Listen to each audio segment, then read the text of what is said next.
Santu ji all the best बोलिए हमको। हाँ हाँ, ऑल द बेस्ट। या उधर से। हाँ जी अर्पित भैया, गजब छुपा रुस्तम आदमी निकला यार तुम तो। चलिए मैडम सर बुलाई हैं, चिंता कोनो बात नहीं, हम सब संभाल लेंगे। संभालना तो पड़ेगा ही ना भाई। अगर मेरा ये राज खुल गया कि मैं सब कुछ सुन सकता हूँ और बोल भी सकता हूँ, तो फिर तो सब कुछ बोलूंगा ना, हैं? तुम सबके राज भी खोलूंगा। एक बार ना नकली मेडिकल सर्टिफिकेट देकर छुट्टी लिए थे हम। पुलिस की एग्जाम में ना एक बार चीटिंग की थी मैंने, तब से लेके आज तक मेरे दिल में ऐसा बोझ बैठ गया है ना कि मैं आपको क्या ही बताऊं। यार अर्पित, पहली बार तुम्हारे दुकान पर आए, एकदम चौचक दुकान लगाए हुए, कुछ खिलाओगे नहीं इस सब में से? लो ये क्या है? इसको भी इसमें ये अपना माल है, कोई शक? कितना ओवर एक्टिंग करता है ये। चोर चोर चोर चोर। हेलो चीते, चीते, चीते, पता है तुमको ये ब्लैकमेल का चक्कर ना बहुत ही खराब होता है। ये जो अर्पित है ना, उसके पास हमारे राज है। आज वो अपने केस में हमें ब्लैकमेल कर रहा है, कल किसी और मामले में हमें ब्लैकमेल करेगा तो सोचो क्या होगा। तो इसीलिए ब्लैकमेल करने वाले को ही खत्म कर देना चाहिए। ब्लैकमेल करने वाला खत्म, ब्लैकमेल होने का डर भी खत्म। ये इंसान से दानव कब बन गए? जीते, तुम एक काम करो, उस अर्पित को ना फैजाबाद रोड की तरफ लेकर आओ। तुमको पता है ना, बहुत सुनसान रास्ता है, वहाँ कोई आता या जाता नहीं। वहाँ तीनों मिलकर हम उस अर्पित को ढिसका कर देंगे। पर पुष्पा जी, फैजाबाद लेकर जाएंगे, वहाँ पे एनकाउंटर करेंगे तो कितना टाइम लग जाएगा, है ना? हाँ, तो फिर ऐसा करते हैं दुश्मन को दुश्मन के घर में घुस के मार डालेंगे। पर उसकी तो दुकान है ना पुष्पा जी। हाँ, तो दुकान में घुसकर मार डालेंगे। दुकान में घुसेंगे, शटर डाउन करेंगे, जितनी भी गोलियां हमारे पास है ना, सब उसके शरीर में दाग देंगे। अब जाओ। बहुत बाप रे। जाओ। हाँ, बाबू अपना जान पर खेलकर तुम्हारा अमानत वापस लेकर आए हैं। अब तुमको चिंता करने की कोनो जरूरत नहीं है। पुष्पा जी को और संतु जी को ना यहीं पर बुला लिए, तो सारा जो मामला है यहीं पे निपट जाएगा। तुमको बिल्कुल फिक्र मत करो। वो थक गए यार।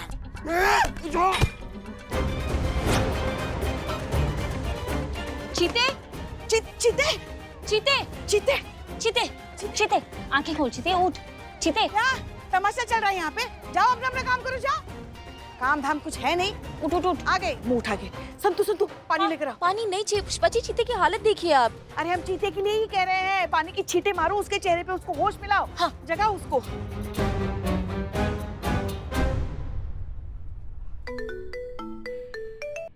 हाँ पुष्पा जी कहिए। मैडम सर, वो जो अर्पित है ना, वो भाग गया।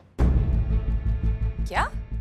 जी मैडम सर, वो चीते को धक्का देकर उसे बेहोश करके हमारी हिरासत से भाग गया। एक सेकेंड, लेकिन अर्पित को भागने की जरूरत ही क्या है? वो इस तरह से क्रिमिनल्स की तरह क्यों बिहेव कर रहा है? अच्छा ठीक है, एक का मीरा, इसकी मैया का। शांति। मीरा फटाफट अर्पित का मोबाइल लोकेशन ट्रैक कीजिए जल्दी। Sorry madam sir, order not accepted. Karishma madam ने स्पेसिफिकली आपका कोई भी ऑर्डर ना मानने का ऑर्डर दिया है। करिश्मा सिंह, मीरा को ऑर्डर दीजिए। अरे हम तो भूल ही गए, करिश्मा सिंह ठीक से सुन नहीं पा रही हैं।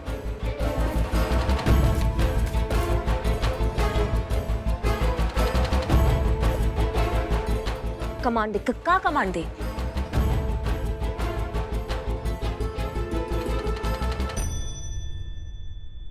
मीरा, अर्पित का फोन ट्रैक करो, फटाफट उसका लोकेशन का पता लगाओ अभी। Okay madam.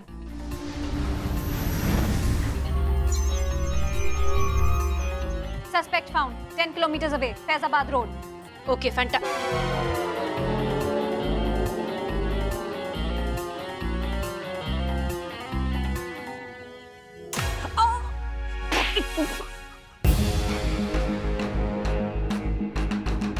इसकी मैया की सासू मैया, इसने हमारा कान खराब किया है। ये कैसे बच के निकलेगा? इसकी तो हम जान ले लेंगे। निकालो हमारा बाइक।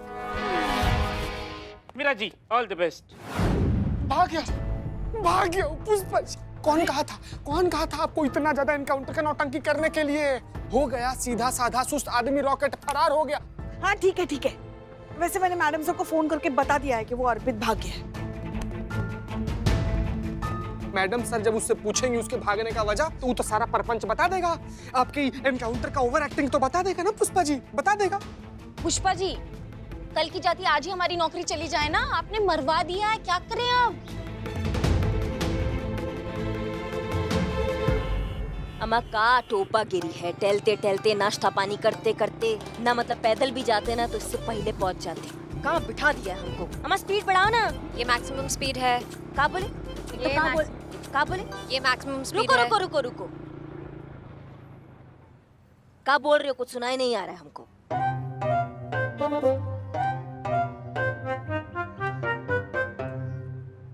ये मैक्सिमम स्पीड है? यस। इसकी मैया की सासू मैया, ऐसे तो हम अगले जन्म में पहुंचेंगे। सारे कबाड़ ना हमारे पल्ले पड़े हैं, तुम भी और ये भी।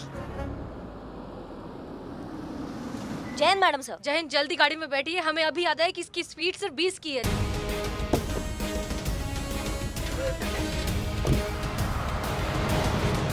Location update Meera. Yes madam sir. Arpit की गाड़ी यहाँ से 100 मीटर दूर है। हमने उसकी गाड़ी का रजिस्ट्रेशन नंबर भी ट्रैक किया था, कार उसी के नाम पे रजिस्टर्ड है। हम उसे ट्रैक कर रहे हैं, आप सीधा चलते रहिए। ओके।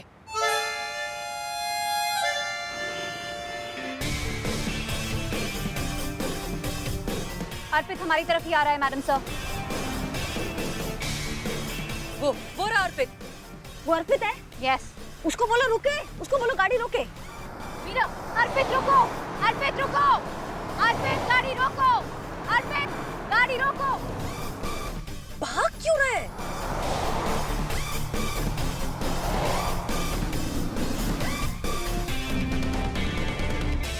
क्या हुआ मैडम सर? पेट्रोल खत्म हो गया। क्या बोले आप? अब लिख कर बताओ मीरा। Petrol over? इसकी मैया का, ये पेट्रोल बजट का टंटा ना होता ना तो। अम्मा जाओ मीरा, पकड़ो, तुम भागो, पकड़ो। हाँ, रफ्तार दौड़ दिखाओ फुल थोड़ी। स्पीड मीरा।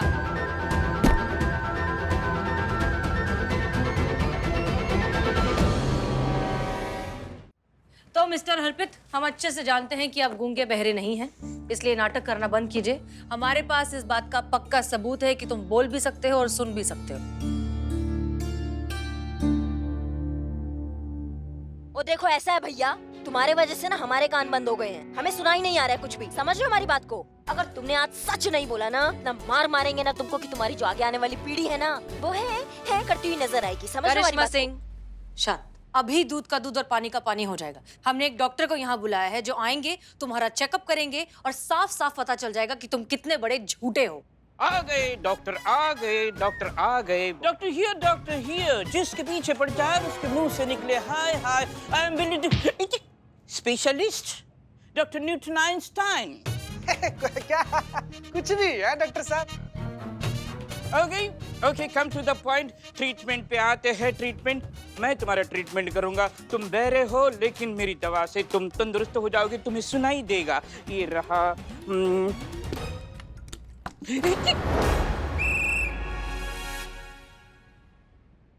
ओ, ये मेरी दवा है। Excuse me.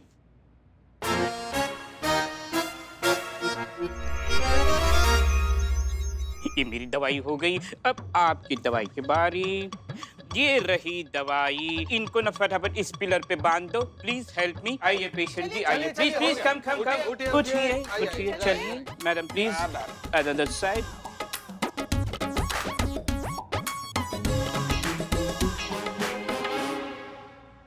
तो ये है दवाई, इसके 4-5 बूंद मैं तुम्हारे कांस में डाल दूंगा। कांस में? या कांस। 1 कान, 2 कांस, बहुवचन। Correct. Yes, your capacity of my assistant. ये तुम पुलिस की नौकरी छोड़ दो, मैं तुम्हें डॉक्टर बना दूंगा। डॉक्टर साहब, इधर मरीज इधर है। ओके, मुंडी तेरी, कांस में 2-3 बूंद। टुक टुक टुक। Okay fine. Another side, मुंडी तेरी। 1 2 3। Okay fine. Oh my God! Shake the before use. Madam hold it, मैंने शेक ही नहीं किया।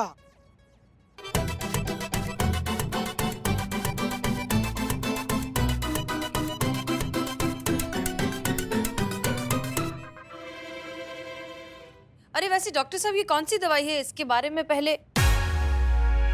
अरे ये तो एक्सपायर है। नहीं नहीं, ये तो जिंदा है, देखो। हम दवाई की बात कर रहे हैं, दवाई की एक्सपायरी डेट तो बहुत पहले पूरी हो चुकी है। गजब। ये लिखिए। See me, what is this दवाई? Oh my God! वाकई ये दवाई एक्सपायर है। Oh, I'm so sorry, but no problem. अगर इनमें सुनने की शक्ति होती तो ये एक्सपायरी दवा इनके कांस को डैमेज करती, लेकिन ये दवा एक्सपायर, इनके कांस एक्सपायर, तो एक्सपायर फिटूस। नहीं नहीं डॉक्टर साहब, ये दवाई की तारीख तो बहुत पुरानी होगी ना, तो फिर अगर इनकी जान को कुछ खतरा हो गया तो? वैलिड पॉइंट पुरानी लेडी। देखो, मैं यहाँ 5 मिनट के लिए रुक जाता हूँ। अगर तुमको कुछ होता है तो मैं यहाँ हूँ, डॉक्टर न्यूटन आइंस्टाइन। तो आप प्लीज रिलैक्स कीजिए। देखिए 5 मिनट का रिलैक्स एवरीबॉडी। तुम तो निठल्ले हो, कहाँ जॉब करोगे? अच्छा संतू जी, आप ये जो फाइल बनाने के लिए, इसमें क्या करना है देखिए। नहीं चीते, तुझे समझाया तो था, ये तूने गलत कर दिया।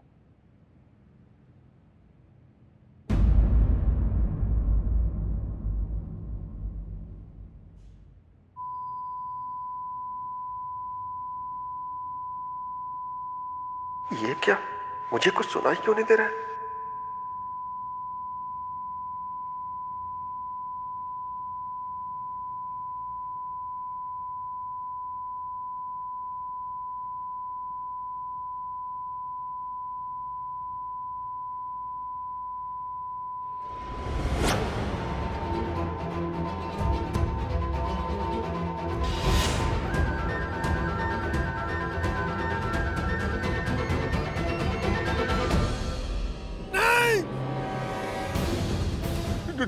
डॉक्टर साहब, मुझे कुछ सुनाई नहीं दे रहा है।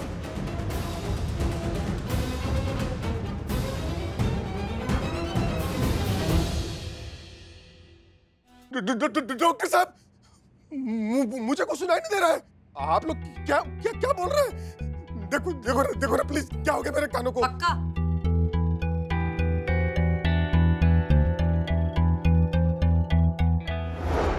आप जैसे ड्रामेबाजों से सच्चाई उगलवाने के लिए हमें भी कभी कभी ड्रामा करना पड़ता है। ये देखो, ये वीक निकला, और ये बेल, इसके अंदर कुछ नहीं है। उसकी घंटी हमने ऑलरेडी निकाल के रख दी थी। इसलिए प्लीज वक्त और बर्बाद मत कीजिए और सच सच बताइए कि पिछले 5 सालों से आप ये गूंगे बहरे होने का नाटक क्यों कर रहे हैं?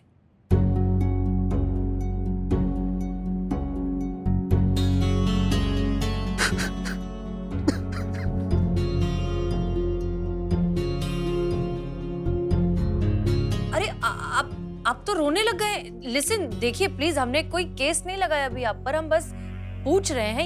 ये नाटक भी हमने सच्चाई उगलवाने के लिए किया था। प्लीज रोइए मत। संतोष शर्मा, पानी। हाँ इनके लिए। हाँ इनके लिए। देखिए आप प्लीज रोना बंद कीजिए, शांति से पानी पीकर हमें बताइए कि आप क्यों झूठ बोल रहे हैं पिछले इतने सालों से। आपने खुद की लाइफ इतनी कॉम्प्लिकेटेड क्यों बनाई हुई है? देखो, हमने ना पहले ही तुमको ही विलन माना था, मगर पानी और शांति से बताओ कि हुआ क्या है। हाँ अब मैं क्या बताऊं मैडम, आपको भी सुन के बड़ा अजीब लगेगा, लेकिन इन सब के पीछे जो वजह है ना, वो है मेरी पत्नी सुनैना और मेरी मां निरुपमा का बिहेवियर। आपको आइडिया भी नहीं होगा कि जिस दिन से मेरी शादी हुई ना, मेरी जिंदगी कैसे नरक से भी बदतर बन गई थी। सास बहू के झगड़े ने मेरा जीना मुश्किल कर दिया था मैडम।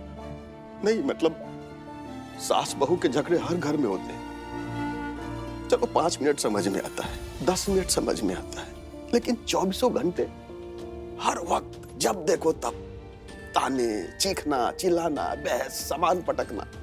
ऐसा लगता था मैडम जैसे मेरा दिमाग ना फट जाएगा। मेरी हालत ना चक्की के 2 पाटों के बीच में फंसे उस बेचारे गेहूं की तरह थी, जो बस पिस रहा था, घिस रहा था, और ये ना उन दोनों को बिल्कुल भी नहीं दिख रहा था। समझ में नहीं आ रहा था कि मैं करूं तो क्या करूं। मां को छोड़ नहीं सकता था, बीवी को तलाक नहीं देना चाहता था। डिप्रेशन इस कदर मेरे ऊपर हावी हो गया था ना मैडम कि मैंने आत्महत्या करने की भी कोशिश की, लेकिन हिम्मत ने जवाब दे दिया मैडम। तब तक हार के मैंने ये गूंगा बहरा होने का रास्ता निकाला। हम अच्छे से समझ गए कि तुम पर क्या बीत रही है। हमने भी तुम्हारी पत्नी और तुम्हारी माँ को लड़ते हुए देखा है। सच में बहुत बुरी तरह झगड़ते हैं दोनों। एक बार जब लड़ना शुरू हो जाते हैं तो भूल जाते हैं कि वो कहाँ हैं, क्या कर रहे हैं, किसके सामने बोल रहे हैं और उनके इस तरह के झगड़ा करने से किसको कितना नुकसान पहुंच सकता है।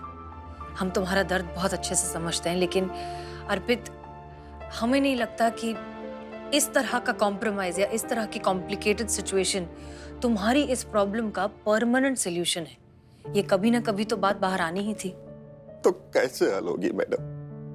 मैं सब करके देख चुका हूँ। एक्चुअली ये प्रॉब्लम तुम्हारी है नहीं, तुम्हारी माँ और तुम्हारी बीवी को समझाना होगा कि इस तरह के लड़ाई झगड़े से वो खुद को, अपने आसपास वालों को कितना नुकसान पहुंचा सकती है, कितना कुछ खो सकती है। कोई फायदा नहीं होगा मैडम जी, वो लोग नहीं सुनने वाले।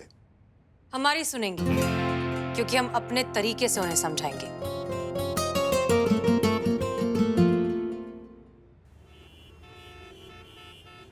मैंने कितनी बार कहा था कि मेरी बात सुनिए, पर आप तो मानती ही नहीं। मेरी बात क्यों, तुम उसकी बात सुनती हो? कितना मना करता है वो तुमको। तो बहुत बार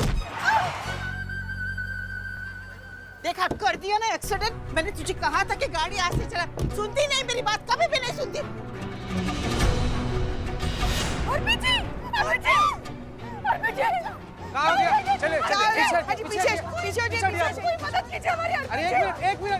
हॉस्पिटल लेके चलो। क्या हो गया? मर गए?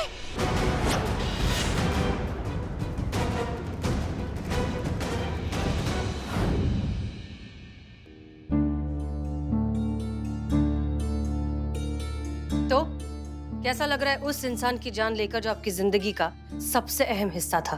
हमने उन्हें नहीं मारा मैडम। कानून की नजर में उन्हें किडनैप आप ही ने किया था और आप ही की गाड़ी के नीचे आके उनकी मौत हुई है, तो जिम्मेदार आप ही हैं। मैडम, मैडम हमें फांसी पर चढ़ा दीजिए। हम इसी लायक है मैडम, इसी लायक।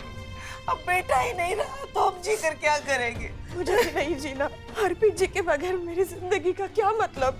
मुझे भी फांसी पे चढ़ा दीजिए। आप लोगों को फांसी चढ़ाकर क्या होगा? जिसे जाना था वो तो चला गया। और वैसे भी आपका बेटा और आपका पति आज थोड़ी ना मरा है, वो तो बहुत पहले ही मर चुका था। रोज मर रहा था, थोड़ा थोड़ा। जानती हैं क्यों? आप दोनों की वजह से, आप दोनों के झगड़े की वजह से, आप दोनों की रोज रोज की किचकिच से परेशान हो चुका था अर्पित। आप दोनों तो ये भी नहीं जानती कि कुछ सालों पहले अर्पित ने अपनी ही जान देने की कोशिश की थी। जी हाँ, और अगर उस वक्त वो कामयाब हो जाता तो वो तो बहुत पहले ही मर जाता ना। बेचारा अर्पित करता तो क्या करता? पत्नी की साइड लेता तो माँ नाराज, माँ की साइड लेता तो पत्नी नाराज, दोनों की साइड नहीं लेता तो दोनों नाराज। इस अशांति से परेशान होकर 5 साल पहले अर्पित ने सीढ़ियों से गिरने का और फिर अपने डॉक्टर दोस्त से खुद को गूंगा और बहरा डिक्लेयर करवाने का नाटक किया। माँ का अहंकार उसका बेटा होता है। अब बेटा ही नहीं रहा तो फिर किस बात का अहंकार? ये बात उसके जाने के बाद हमारे समझ में आई है मैडम। एक मौका मिल जाए बस, सब कुछ पहले जैसे ठीक करने का। बस एक मौका मिल जाए। समझो, मिल गया मौका।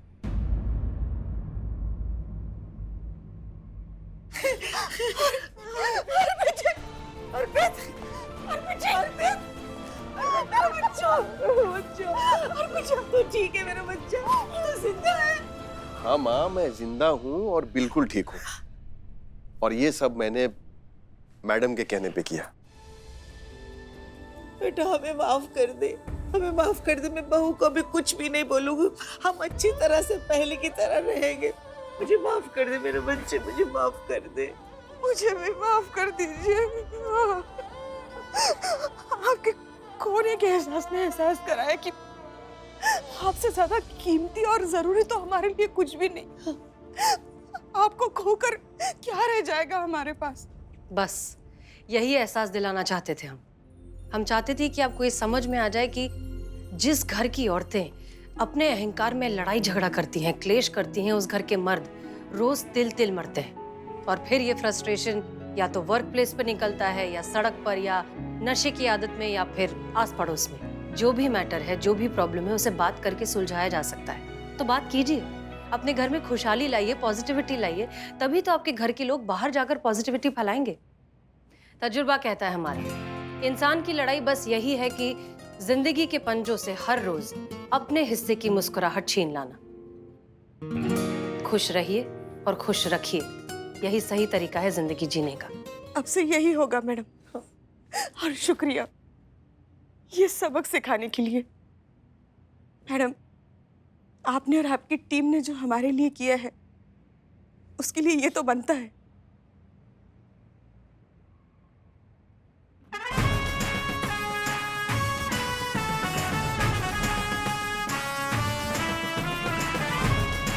शुक्रिया मैडम। चलो।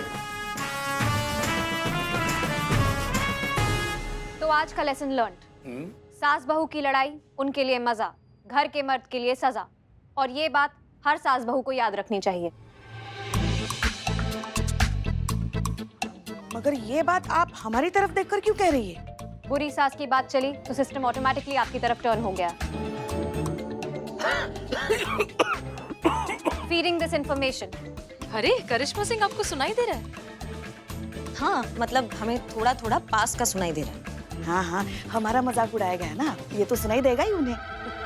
ये बहुत अच्छी बात है करिश्मा सिंह। मीरा, बहुत अच्छा किया जो तुमने दौड़कर अर्पित को पकड़ लिया। इस वजह से हम केस को जल्दी सॉल्व कर पाए। Thank you madam. वो तो हमारा बाइक नहीं था मैडम सर, नहीं तो उसको एक किक मारते ना, वो हवालात के अंदर होता है। ये मीरा का जरूरत नहीं पड़ता, समझिए हमारी बात को। ये पेट्रोल का बजट आप बढ़ाइए, हमारा फुक कम हो रहा है हमने शायद। सरकार से पेट्रोल का बजट बढ़ा लिया है। वैसे भी आप अपने जंगी जहाज पर ही ज्यादा सूट करती हैं, सो आज से आप अपनी बाइक ही ले जाइए।